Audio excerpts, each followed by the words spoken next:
Bienvenidas,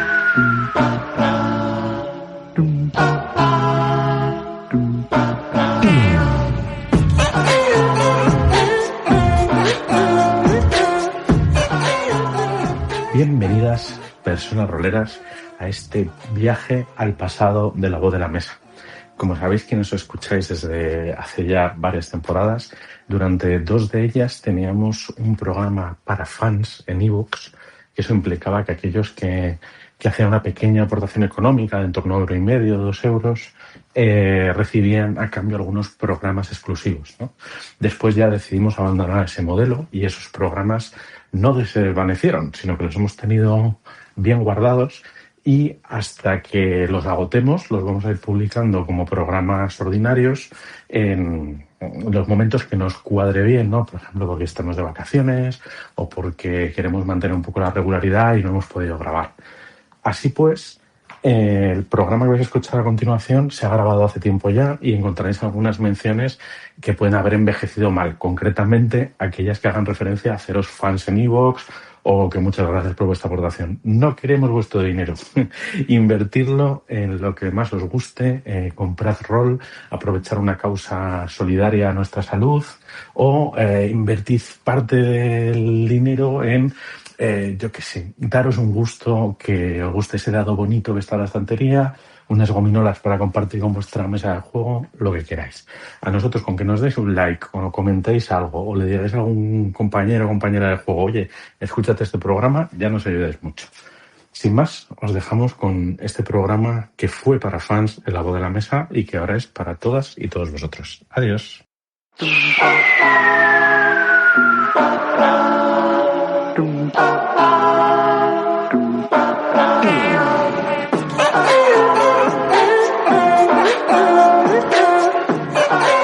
Bienvenidas, personas roleras, a este no podcast sobre rol y miniaturas, donde vamos a hablar de cositas que yo no tengo ni idea, pero tengo 2 personas que saben mucho de ello y me lo han demostrado hace menos de 5 minutos en un boom informativo de cosas que me han hecho explotar la cabeza, como entiendo que funciona esto de Warhammer. Tenemos a Luis. Buenas, Luis. Hola, ¿qué tal? ¿Cómo estáis? Y a Pablo. Sangre para el dios de la sangre, cráneos para el trono de cráneos. Muy bien, Pablo. Es el saludo de la religión más pacífica del mundo de Warhammer. Perfecto, no tenía ni idea sobre eso, así que vamos bien. Entonces, como siempre, tocan definiciones y como vamos a definir algo relacionado con miniaturas, Luis, defíneme miniatura. Voy. Pues según la RAE, que no lo encuentro ahora, miniatura, pues no lo tiene la RAE. ¡Qué asco! La RAE.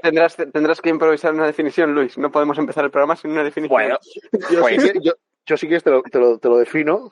Porque soy venga, define.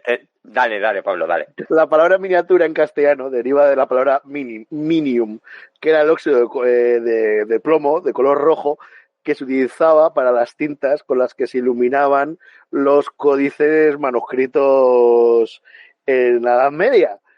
Y se ha ido aplicando a muñequicos pequeños que son mucho más antiguos que la Edad Media, porque desde que el ser humano es humano, había miniaturas. Las vírgenes de Düsseldorf, esas vírgenes paleolíticas, son miniaturas. Perfecto. Ahora tenemos rol, miniaturas y clases de historia. Sí. Lo he encontrado, que es que antes me he puesto nervocio y no lo encontraba. Ha puesto Minotauro. Sí. Y entonces ya aparece, y en su segunda acepción, por no perder las buenas costumbres, es un objeto artístico de pequeñas dimensiones, pero también hay que decir que no vamos a hablar de las miniaturas, vamos a hablar del juego de rol. Exacto. Entonces, vamos a empezar con una pregunta sustancial que creo que es lo que necesita la gente como yo, que no tiene ni idea de esto. ¿Cuál es la diferencia? Todo. Perfecto. A ver, Warhammer es un juego de escala de 28 mm 32 actualmente, está un poco raro, de 2 ejércitos o más que se pegan en una secuencia de 6 turnos. divididos en otros subturnos dentro. ¿Vale? Es un juego que va de pintar muñecos, montar, bueno, primero pagar, montar, pintar, jugar con muñecos y guardar los muñecos. El juego de rol coge el contexto de ese juego de miniaturas y lo traslada a un juego de rol en el que tú interpretas a un aventurero que no es un aventurero de D&D. No. Esos son héroes. Esos son los buenos. Los personajes de Warhammer son un poquito más grises.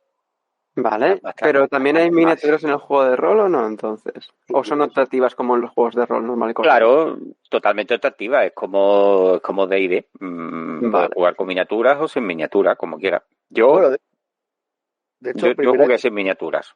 De hecho, primera edición, y aquí me puede corregir Luis igual, porque yo no lo tengo a mano, la primera edición del juego de rol de Warhammer se ilustraba algunos apartados, creo que era combate, sí usaban fotografías de miniaturas de tercera... Algunos diagramas.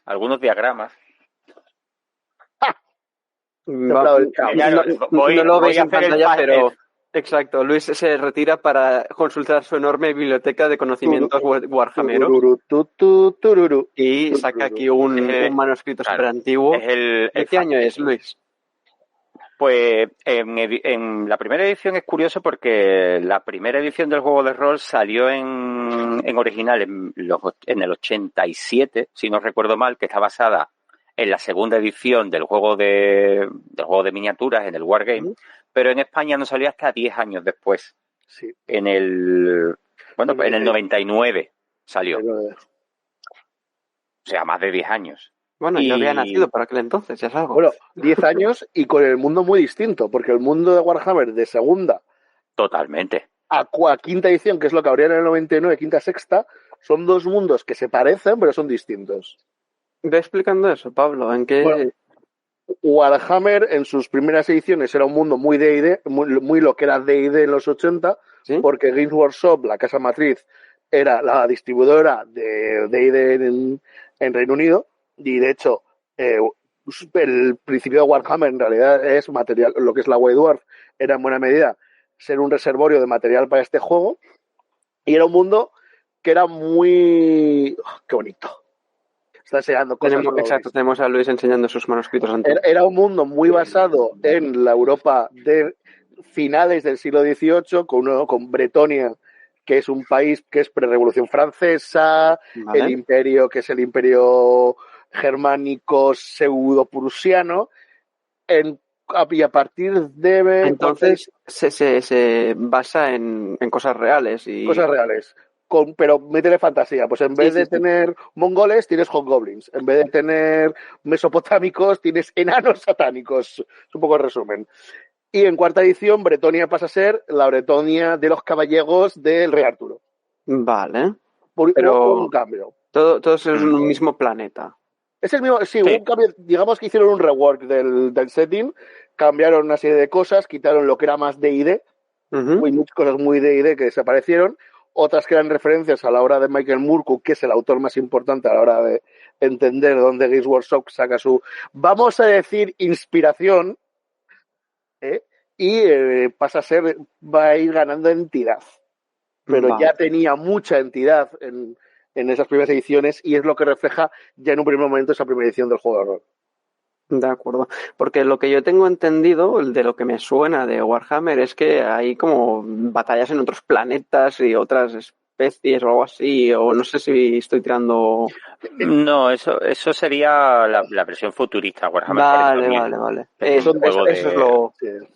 Es un juego de... no es ciencia ficción, un juego de fantasía espacial. Vale. Porque es más medieval que futurista. Muy gótico. Sí. Es una fantasía gótica futurista, que tiene lugar 40.000 años, pero no es el tema. No es el tema de hoy. Sí, el juego de rol se basa en el mundo en la ambientación del Wargame de Warhammer, que es todo lo que ha explicado Pablo, muy bien explicado. Entonces, la primera edición, hay que decir que actualmente el juego se encuentra en la cuarta edición, que creo que vamos a ir viendo todas las ediciones, pero la primera edición, que es del 87, sí está basada en la segunda edición del juego de miniaturas, que aún el mundo estaba por crear, se estaba creando, había un proceso ahí de world building muy interesante, pero ya sobre todo se asienta las bases que hoy conocemos en la tercera edición que sale en el 89. Pero, claro, este juego de rol no salió antes. Entonces, todo esto hay cosas que hoy se consideran un poquito canceladas, como los Fimir y ciertas cosas. Los Fimir son canon, ¿eh? En cuarta están. Y en el juego de miniaturas están. ¿Qué son los Fimir? Monstruos celtas que secuestran las mujeres para reproducirse. Como los Fomorian de la mitología celta de las que están inspirados. Entiendo. Que son los gigantes que habitaban en Irlanda antes de la llegada de los seres humanos.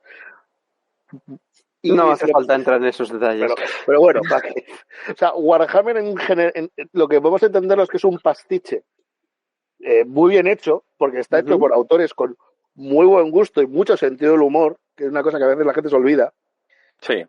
Que coge cosas muy diversas y monta un escenario en el que ambientar no solo batallas fantásticas, sino ambientar partidas de rol, cómics, novelas y un montón de cosas derivadas de ese material. Warhammer, cuando se conforma realmente, yo creo que lo hace incluso con un espíritu transmedia, de no ser solo él mismo, sino ser toda una serie de productos derivados. Warhammer tenía videojuegos en los 90. Y entonces, yo creo que lo que hace que sea tan especial es que es un mundo que es oscuro, que es violento, pero es familiar. Porque si sabes lo que es... Es fácil saber lo que es el mundo Warhammer porque todo es una rima, es un chiste. Es como un rollo, una especie de parodia de novela histórica fantástica que va por ahí. Sí y no, o sea, sí y mucho más. Sí, de acuerdo. Creo que sería yo os voy preguntando en base a lo que... Claro. Un ejemplo típico, ¿de acuerdo? En Warhammer no hay vikingos. Vale. En Warhammer está Norska. Y Norska son vikingos que van con casco con cuernos. No hay vikingos, pero sí. O sea, no tienes vikingos, tienes Norska. Vale. Que son incursores del caos. Y entonces tú es fácil explicar ahí lo que es Norska. Dile, ¿qué es Norska? Pues son los vikingos, pero black metaleros. Que son chungos. ¿Qué es el imperio? Dices, el Sacro Imperio Romano Germánico, pero politeísta. ¿Qué es Bretonia? Bretonia es el rey Arturo. Vale, perfecto. Es la Francia del 14. Es que la ambientación es muy, como ha dicho Pablo, es muy rica y está escrita por diseñadores. Pues, por ejemplo, todo el caos, como he dicho antes, todo el trasfondo del caos está desarrollado. La idea principal es de Brian Ansell, que a él le encantaba toda la obra de Michael Moorcock y todo el tema del panteón del caos, los dioses del caos. También había una protoidea de que había también unos dioses de la ley con una balanza, como un poco dioses buenos, malos. Pero al final eso no se terminó de desarrollar. Ahí, bueno, esto me daría para hablar semanas y semanas sobre toda la historia de Warhammer, pero... Si quieres, para explicar un poquito más, ¿qué es exactamente eso del caos como tal? Bueno, pues el caos en el mundo de Warhammer es, como digo, lo desarrolló Brian Ansell, que fue uno de las personas más importantes, creo que una de las personas más importantes del mundo de las miniaturas hoy en día, que falleció hace muy poco, en diciembre del año pasado. Y es una especie de... coge todas las ideas de Michael Moorcock, pero también de panteones antiguos, en el que hay como digamos, un mundo alternativo, como una especie de plano, un plano tenebroso de nuestro mundo en el que viven pues demonios y seres ultraterrenales que se alimentan o que tienen un reflejo de los sentimientos y de las emociones del mundo real. El mundo real del juego, claro, del viejo mundo. Claro. Y entonces esas emociones pues van generando y van tomando forma física, entre comillas, porque ese plano no es físico, y conforme más fuertes se van haciendo, pues van creando unos dioses, que son pues los 4 dioses, Finch, Khorne, Nurgle y todo eso, ¿no? Y eso tiene un reflejo o sea, va teniendo se va escupiendo o vertiendo en el mundo real a través de, pues, En base a la creencia va creciendo y en un momento sí, pero claro, real.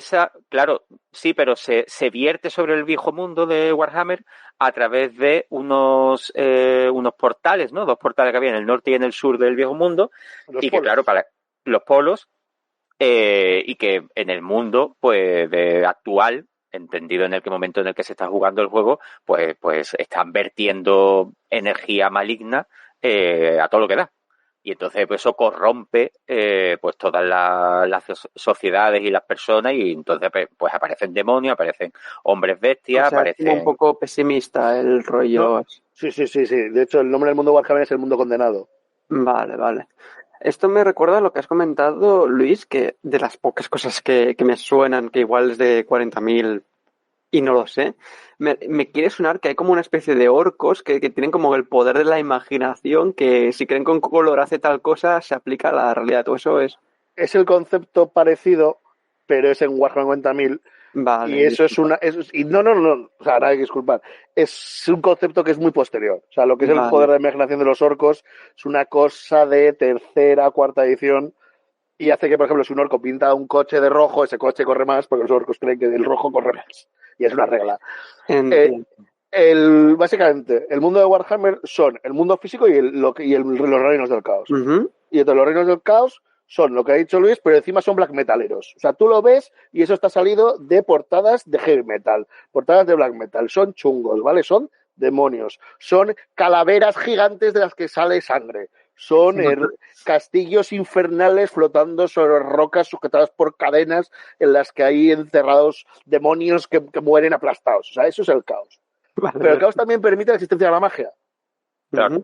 Porque en realidad el caos, tal y en el universo, yo odio la palabra lore, lo siento, ¿no? El trasfondo de Warhammer era muy bien, donde unos seres muy antiguos, muy murkunianos, muy de Michael Moore, llamados ancestrales, sacaban la energía para su supercivilización.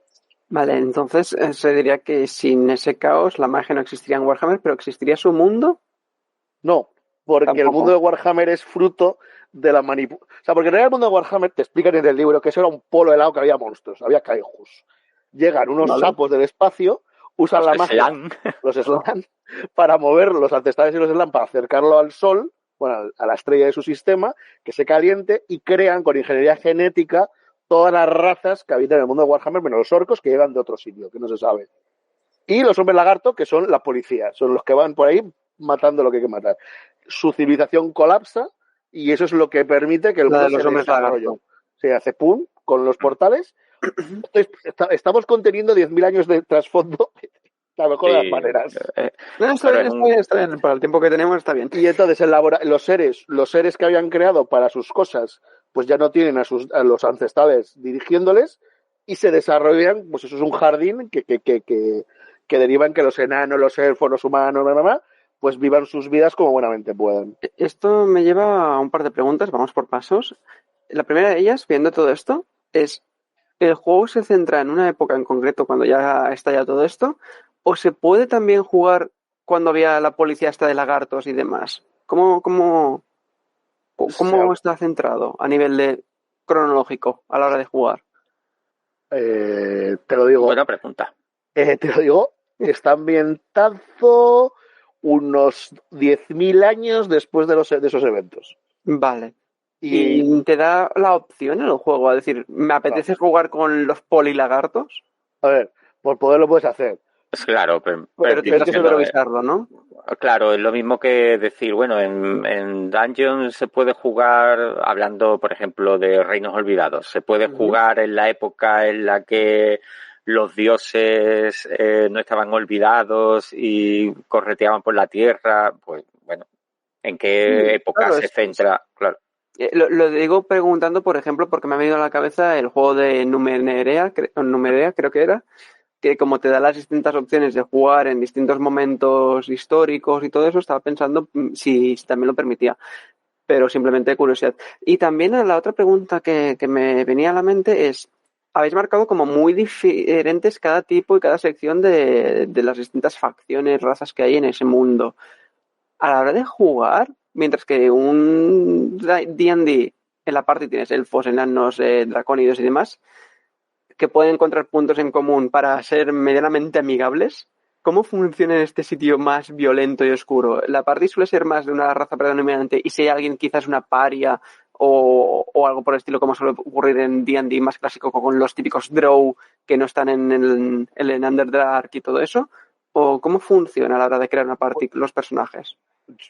Yo una cosa que quiero decir es que Warhammer normalmente, el juego de rol, se ambienta en la era del en la primera década del gobierno del emperador Karl Franz del Imperio de Sigmar. Que es en torno a unos 2500 años después de la fundación del Imperio. Que lo funda Jesucristo Arturo mezclado con Conan. O sea, un poco el concepto de Sigmar es eso. Sí. ¿Vale? O sea, ¿por qué Warhammer es un sitio extraño?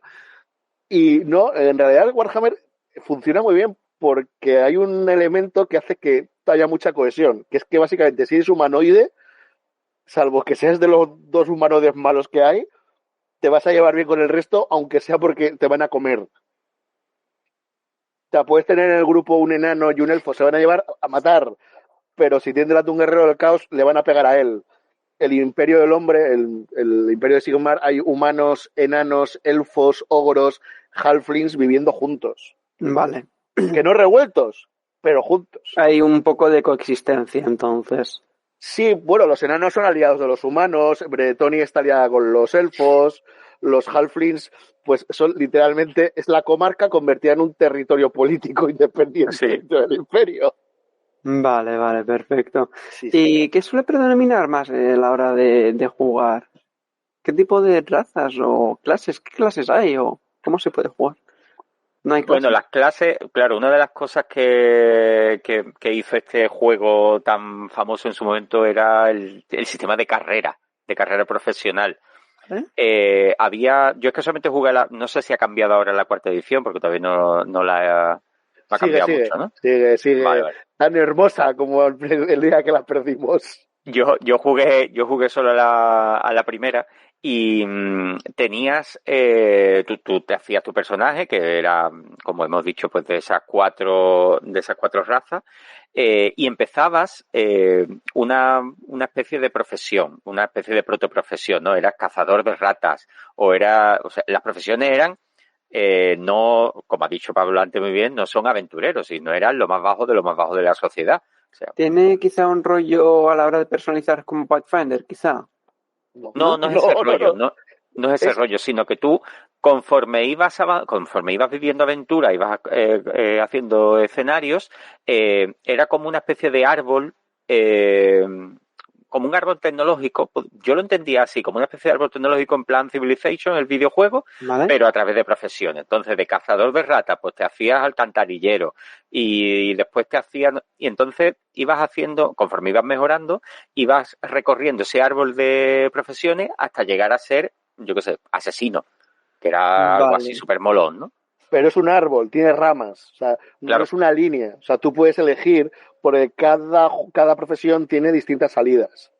Y hay, salvo algunas muy particulares. Por ejemplo, ¿y vienen prediseñadas ya? Perdón, Pablo. Sí, son sets. Es el papel que tú ocupas dentro del viejo mundo. O sea, por ejemplo, tú no empiezas siendo un mago. Tú empiezas siendo un aprendiz de mago. Claro.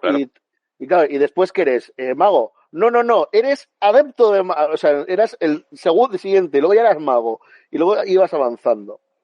En la vigente edición, que es este sistema se ha mantenido en 3 ediciones, primera, segunda y cuarta, en tercera se abandonó. No hablamos de tercera. Pero deberíamos hablar un poco de un recorrido breve por las diferentes ediciones. No, es por el chiste de no hablamos de cuarta edición no se habla de tercera edición de Warhammer.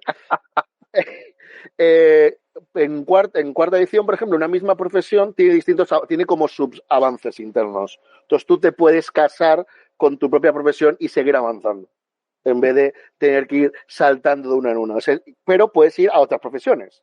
Es decir, tienes las dos opciones. Entonces, te permite cierta personalización o casarte con una ruta de personaje y ir a fuego con ello.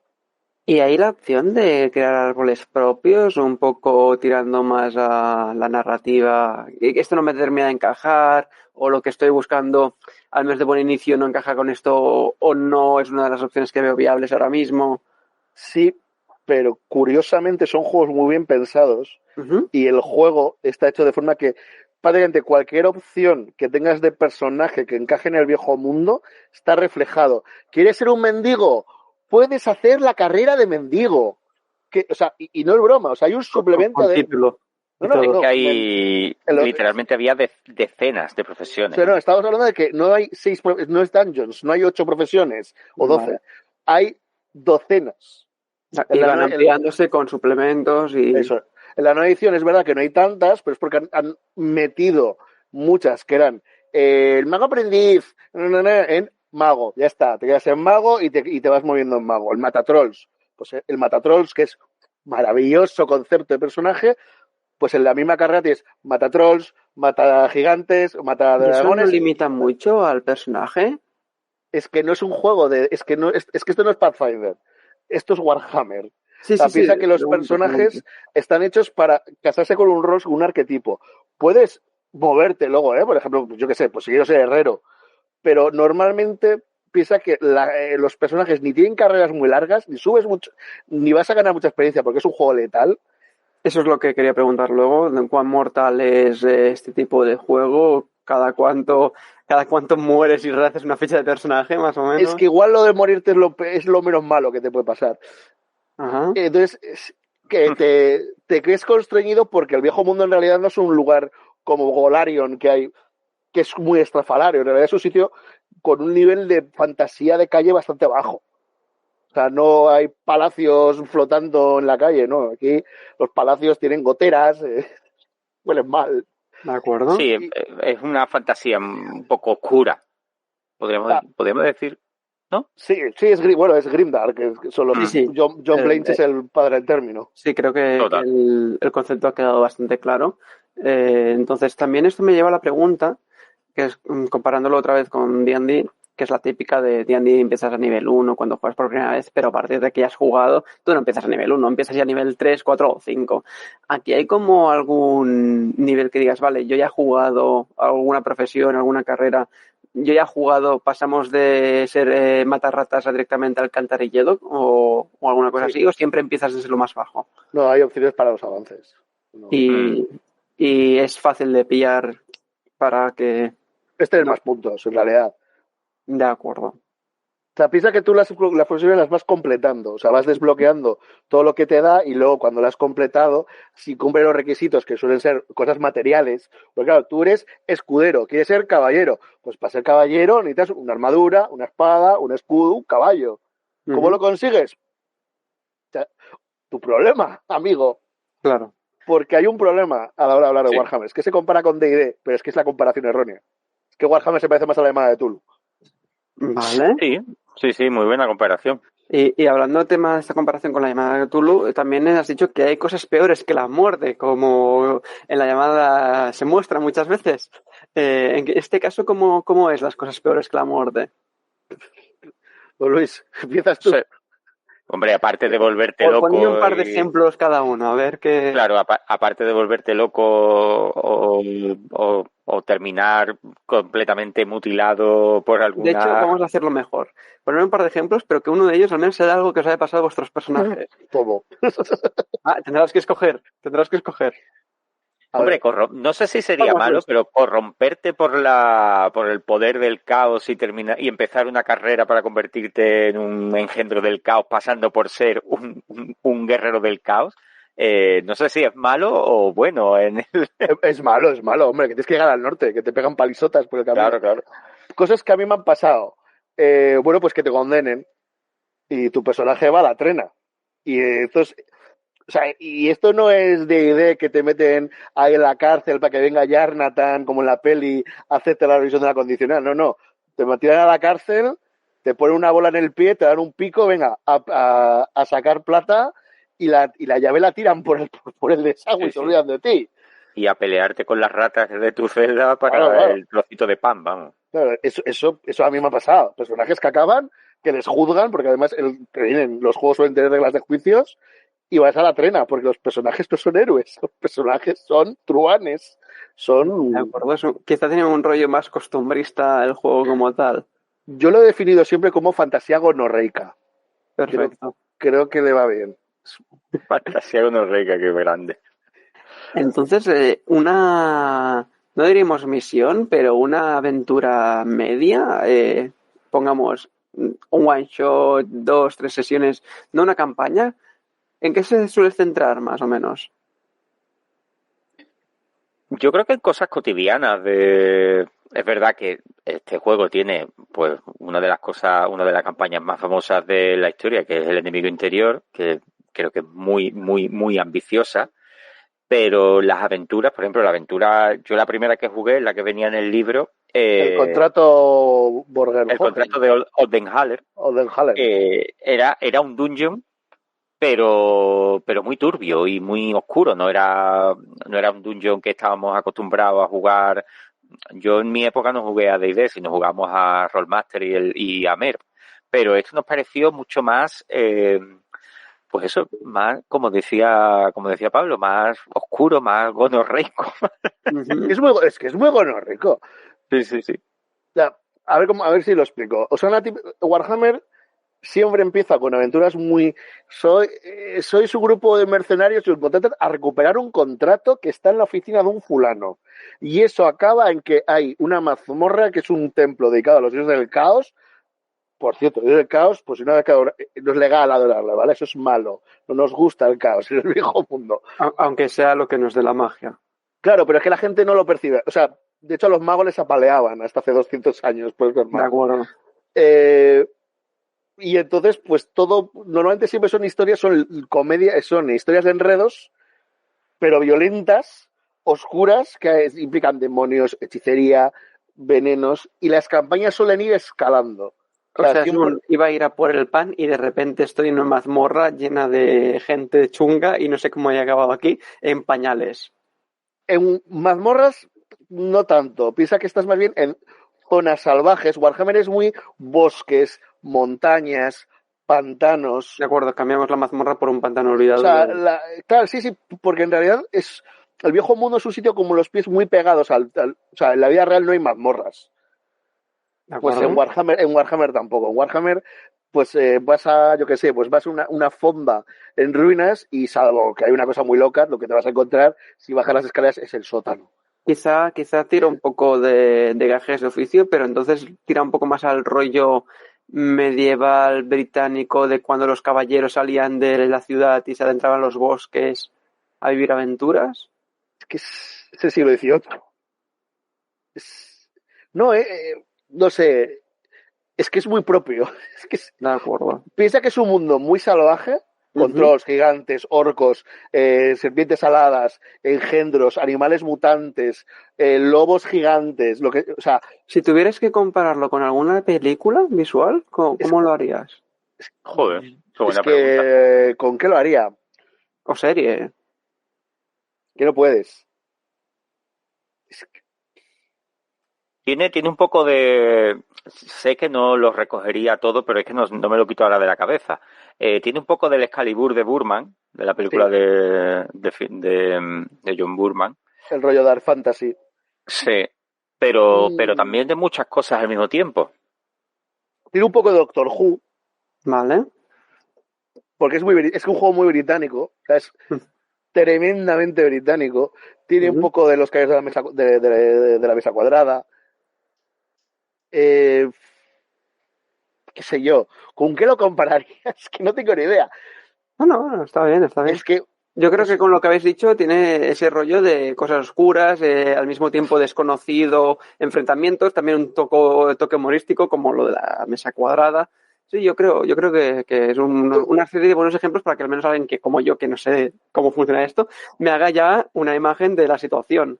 Mira, creo que una buena comparación de lo que es Warhammer es cuando en la primera película de El Señor de los Anillos llegan a Bree. Que Bree es una ciudad amurallada, es una ciudad sucia, los hobbits les reciben un grupo de borrachos, los guardias son hoscos, llegan a la taberna y las miradas son sospechosas, en la esquina hay un tío fumando en pipa. Y eso es el día a día en Warhammer. Claro, eso en Warhammer es lunes. Perfecto. Sí. Yo creo que es ese tono de lo que son una ciudad del viejo mundo es eso. Es que insisto en que Warhammer es un mundo peligroso. Porque aparte, o sea, hay hombres bestia que son mutantes con forma de cabra, hay orcos que son hooligans verdes que están grillados. Tienes incursores, elfos oscuros, que son como los drows, pero malos de verdad, porque los drows son malos de opereta. O sea, los druchi, los elfos oscuros de Warhammer, son chungos. Son muy chungos, sí. Son muy chungos.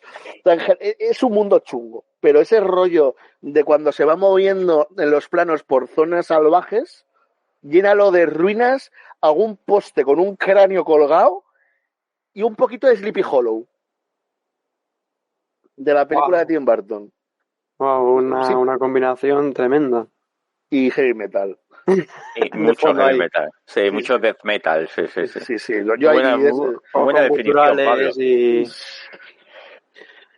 Bien. Vale. Muy buena definición. Y luego, cosas que te pueden pasar. Bueno, en Warhammer te mueres de gonorrea, te mueres de sífilis, te mueres de catarro, te mueres de pulmonía, te mueres por... Es de esos juegos. Viendo todo esto, ¿cómo convencéis a alguien para jugar a esto? Porque es divertido. ¿Vale? Es muy divertido. ¿Qué le dices a alguien? ¿Cuál sería la frase estrella que le diríais a alguien para convencerle de que juegue esto? A ver, si te ¿Quieres gusta morir de sífilis? No le vas a decir eso, ¿no? Claro, pero si te gusta si te gusta la ambientación porque conoces el juego de miniatura, el juego te va a gustar. Eso, o sea, no hay que convencer a nadie en ese sentido porque ya lo...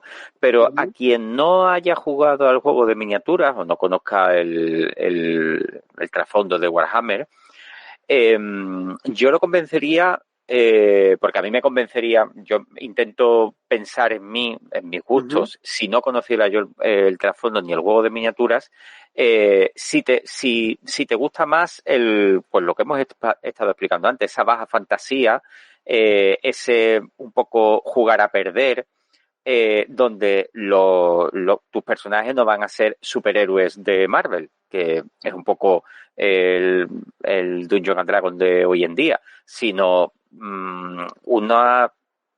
claro, no son aventureros, es que iba a decir aventureros, pero no lo son, unos pueblerinos que se ven inmersos o quieren vivir aventuras, pero no van a llegar a ser aventureros hasta dentro de bastante tiempo, porque son, pues eso, el alguacil, el juglar de sí, un poco como lo que ha dicho Pablo de Cthulhu. Claro. Que se ven inmersos pues en situaciones que les viene grande, porque todo les viene grande en este mundo, a los aventureros, no héroes ni aventureros, a los personajes, perdón. El juego los define como aventureros, yo discrepo. Ya, sí, son truanes, yo hay una frase que se lo dije a mi pareja, que mi pareja, de hecho me está pidiendo ahora que quiere jugar a Warhammer, va de ser un mierdas y te va a gustar. Perfecto, esa es tu frase, va a ser un mierdas y te va a gustar, juega a Warhammer. Es un juego, mira, en la fantasía estamos acostumbrados a los héroes de brillante armadura, que son los que llegan, deshacen los entuertos, consiguen la Dragonlance, tiran el anillo único a un volcán, bueno, junto a un señor en taparrabos. Y salvan el mundo tal y como lo conocemos.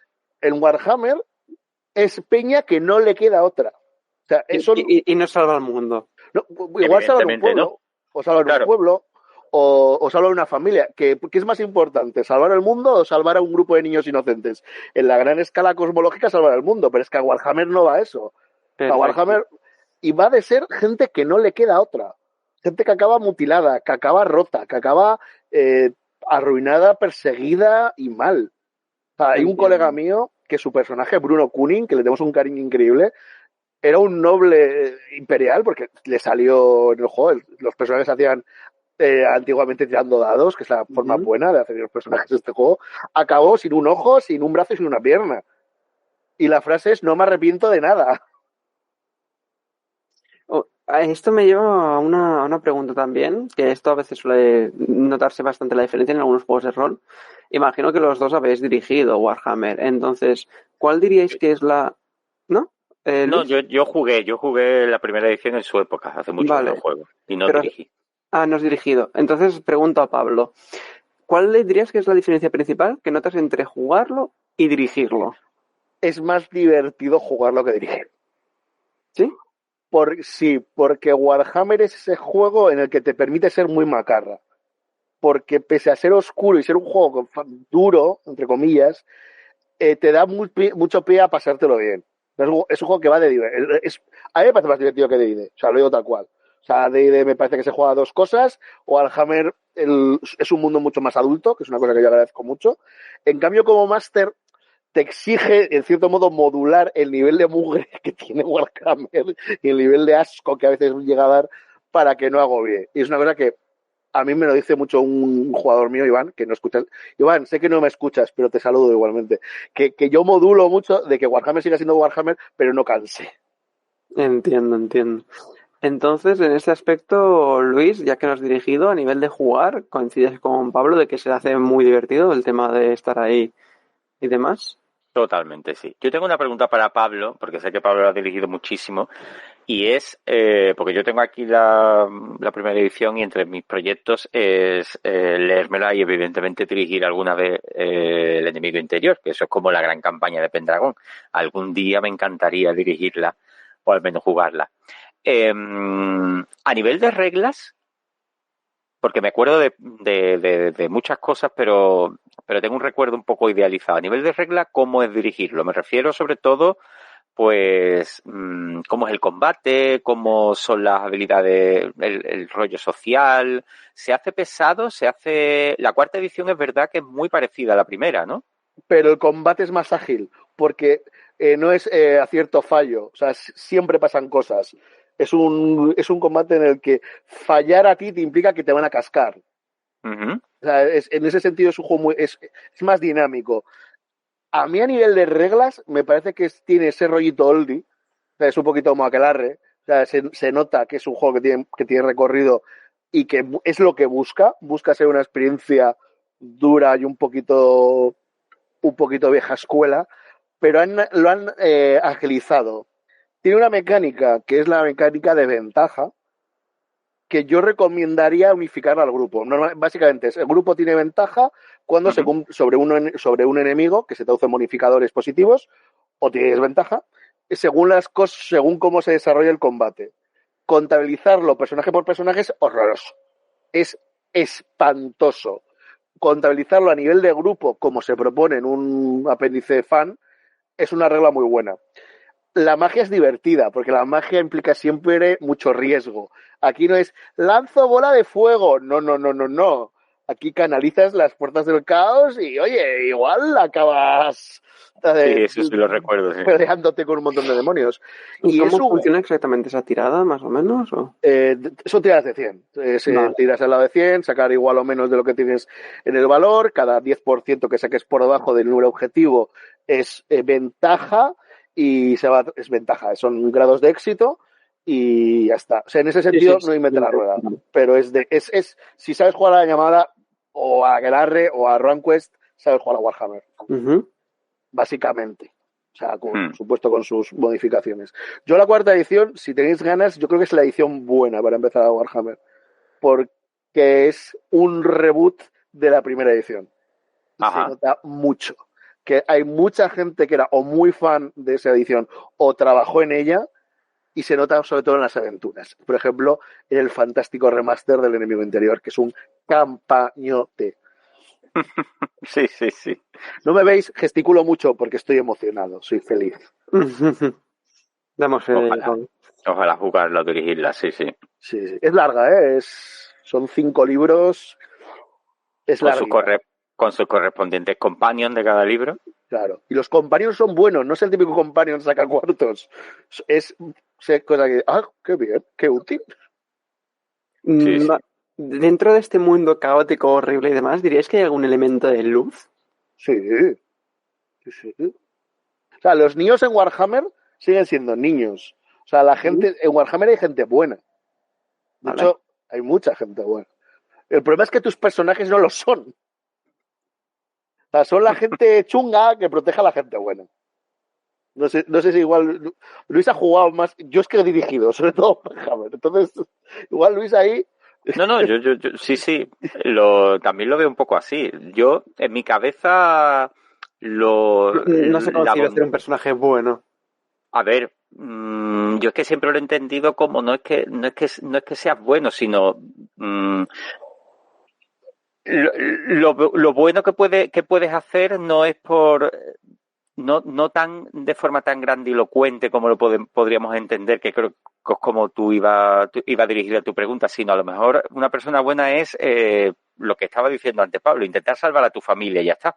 Uh-huh. No ser bueno a gran escala. No, es genérica la pregunta, esa pequeña luz en mitad de la oscuridad. Simplemente era... Es que la luz de la mitad es tu antorcha. Vale. Warhammer va de qué lado de la trinchera estás. Porque está la gente inocente, el que vive su día a día, una trinchera en la que tú estás en el peor sitio, donde el agua te llega hasta las rodillas, la comida es un asco y no hay más que ratas, y estás rodeados de guerreros del caos, de orcos, de druchis, de monstruos, de hombres rata mecanizados locos que son los mejores villanos de la historia de la fantasía, que son los Skaven. Los Skaven. Los Skaven no existen. O sea, no va de ser bueno como lo entiende D&D, que es una bondad muy, muy cristiana. Va de ser bueno en muy, muy anglicana, incluso muy, muy, muy yankee. Va de ser bueno, pues porque igual el resto es peor que tú. De acuerdo. Y viendo que nos queda un poquito tiempo, más o menos, ¿alguna cosita que quisierais añadir o algo así antes de pasar a las reflexiones? Yo es que he hablado mucho, ¿vale, Luis? Sí, a mí me gustaría hacer un poco recorrido de las diferentes ediciones, ¿no? Claro, adelante. Porque teníamos, pues eso, esta primera edición que hemos hablado, que a mí me gustaría destacar, claro, ¿de dónde viene esta primera edición? Porque la base del sistema estaba diseñada por mis amados Rick Priestley y Richard Halliwell, pero yo creo, claro, cuando tú ves los créditos es muy difícil saber quién hizo qué. A menos que empieces a bucear en entrevistas y tal, que son una labor de arqueología, que a mí me encanta, pero es muy difícil. En los créditos de este libro tenemos a gente que venía de TSR Inglaterra, cuando se cerró, como Jim Bambra o Graham Davis, si no recuerdo mal. Graham Davis, que ahora, sí. que ahora es cabeza de Warhammer cuarta edición. De la cuarta edición, correcto. Entonces, claro, Game Workshop empezó, como dijo antes Pablo, distribuyendo D&D en exclusiva en el Reino Unido y en Europa, pero ya después, cuando TSR abrió su propia sucursal y después cerró, pues toda esa gente hay mucha gente que se fueron a Game Workshop. Entonces, ¿quién escribió qué? Pues no lo sé, pero aquí hay se nota ese regustillo tan interesante. La segunda edición la llegamos a tener, creo que salió a principios de los 2000, la tengo yo, pero no la llegamos a jugar. No sé los cambios que tiene.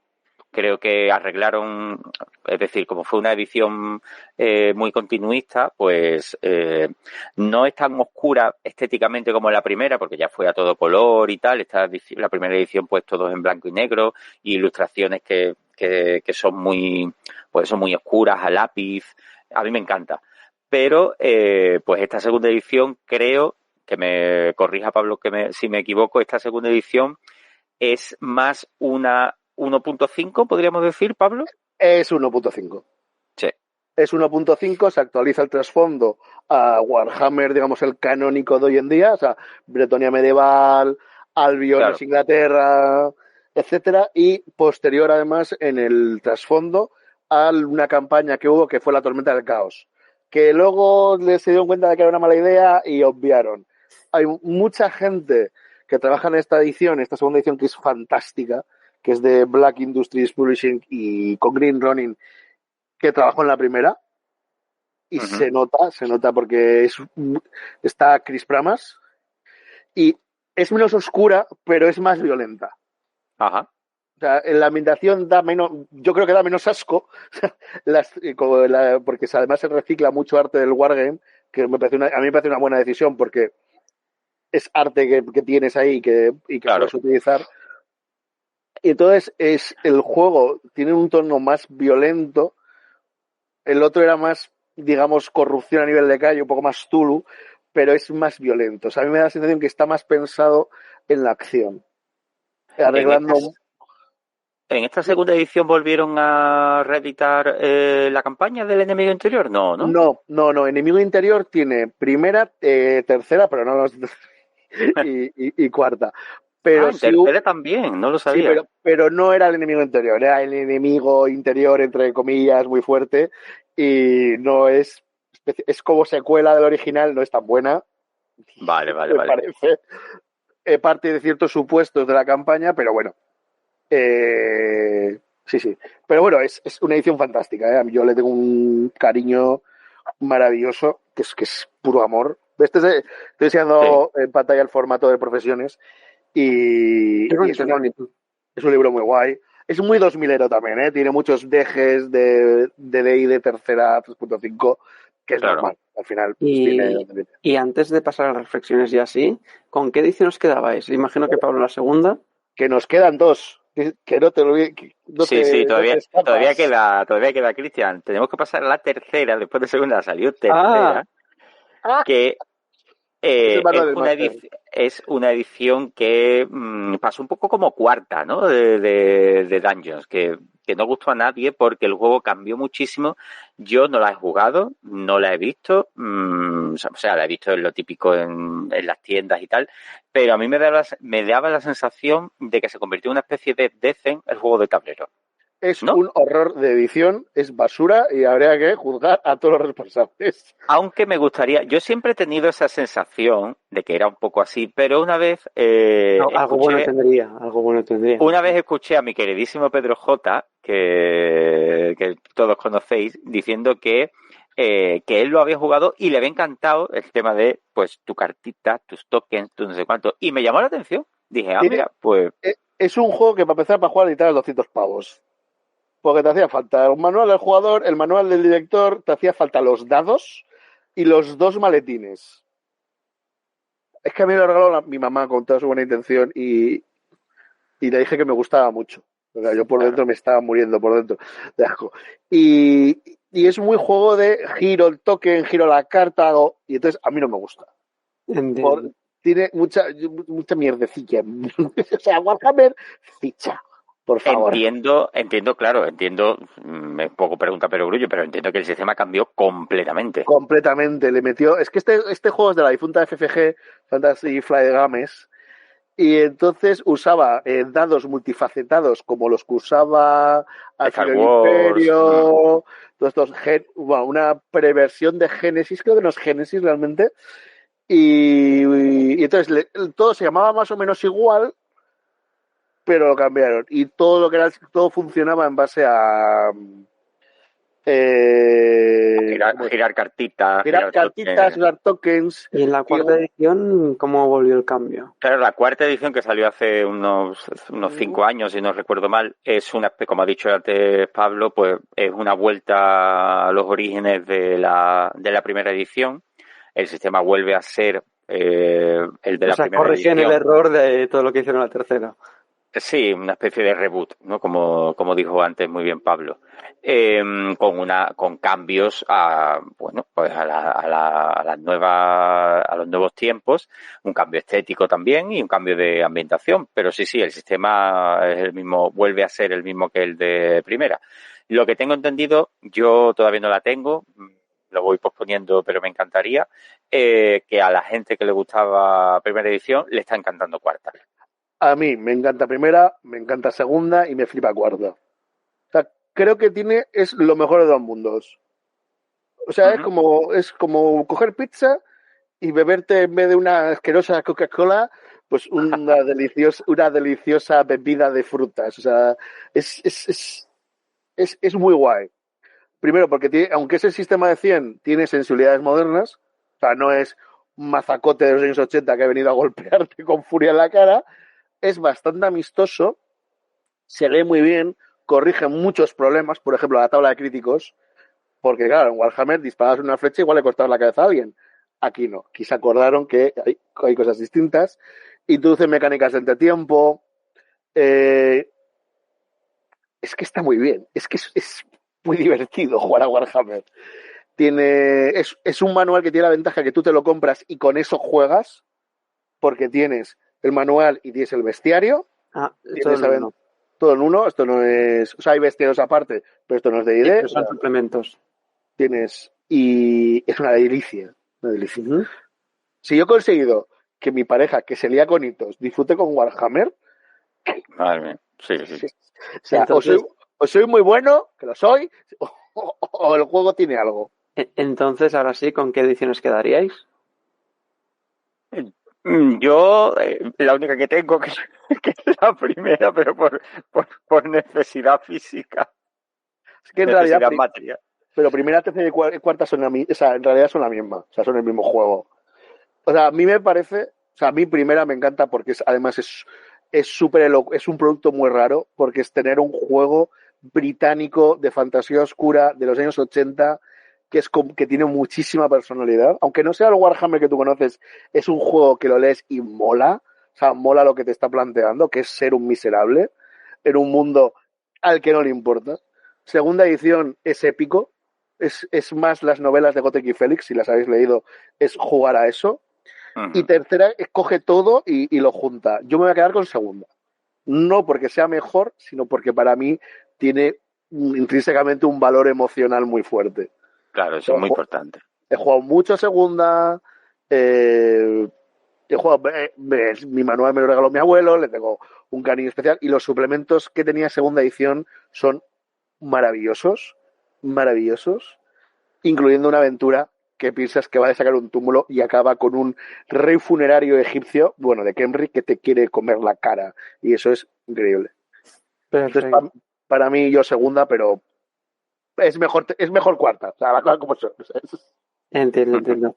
Yendo a las reflexiones, Luis, ¿cuál es tu reflexión del programa de hoy sobre Warhammer? Bueno, pues mi reflexión sería un poco que creo que es un gran juego. Nos ha faltado un poco, pero creo que eso lo hemos hablado en un programa anterior sobre la campaña del enemigo interior. O le podemos dedicar un monográfico. O le podemos dedicar un programa propio.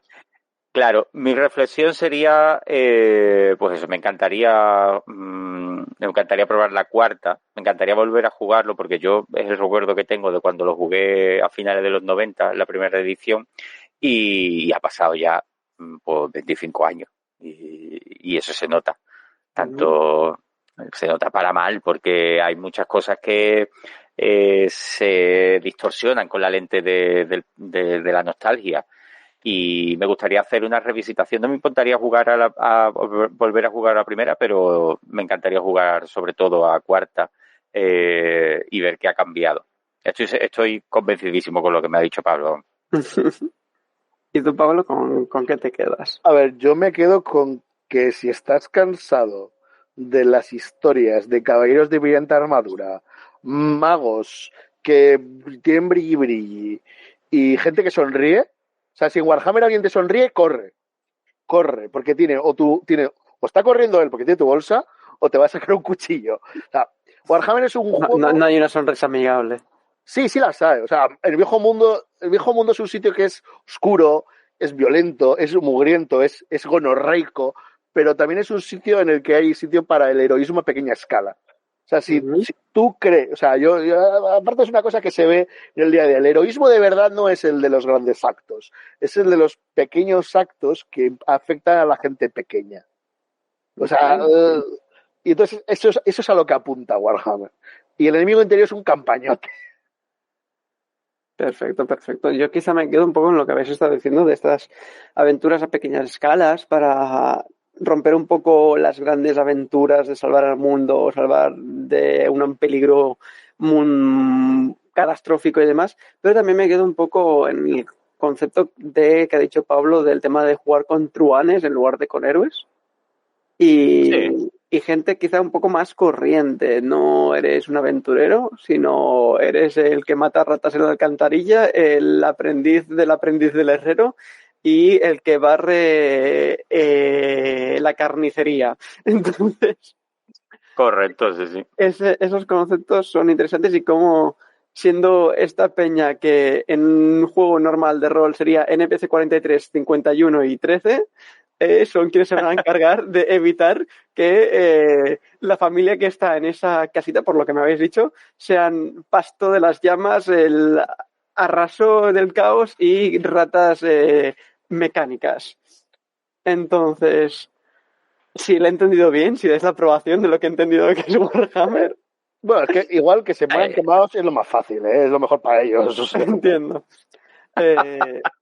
Aquí decir, que te llevan los scavengers, pues ya está, pues hasta aquí. Pues creo que con esto podemos ir cerrando, a no ser que tengáis alguna aportación más. Pues muchas gracias, personas roleras, por escucharnos aquí en este programa sobre Warhammer, que seguramente se extienda en un futuro donde Pablo y Luis sigan profundizando más y más, tanto en miniaturas sobre todo Pablo. Yo tengo mucho que aprender de Pablo. He hablado mucho, no me gusta. Esto es un monográfico. No pasa nada, se podrá hacer un programa para fans donde Pablo hable durante 45 minutos solo de Warhammer. Yo creo, y esto yo voy a decir, yo creo que Kokuro que le gustaría estar en alguno de los monográficos. Pero Warhammer es tan bueno que se merece los programas. Podemos hacer, y hablando de cosas que no hemos hablado, hay tela que cortar. Perfecto, pues ya sabéis, si lo hacen y se hace un programa para fans, tenéis que suscribiros para escuchar todos los otros programas para fans y justamente este que hará Pablo ya se compromete, aunque no haya, lo asumo. Y muchas gracias, personas roleras, por escucharnos hoy aquí a las tantas de la mañana, de la noche, de la tarde, cuando os vaya mejor. Nos vemos. Un placer. Chao. Agur. Hasta luego.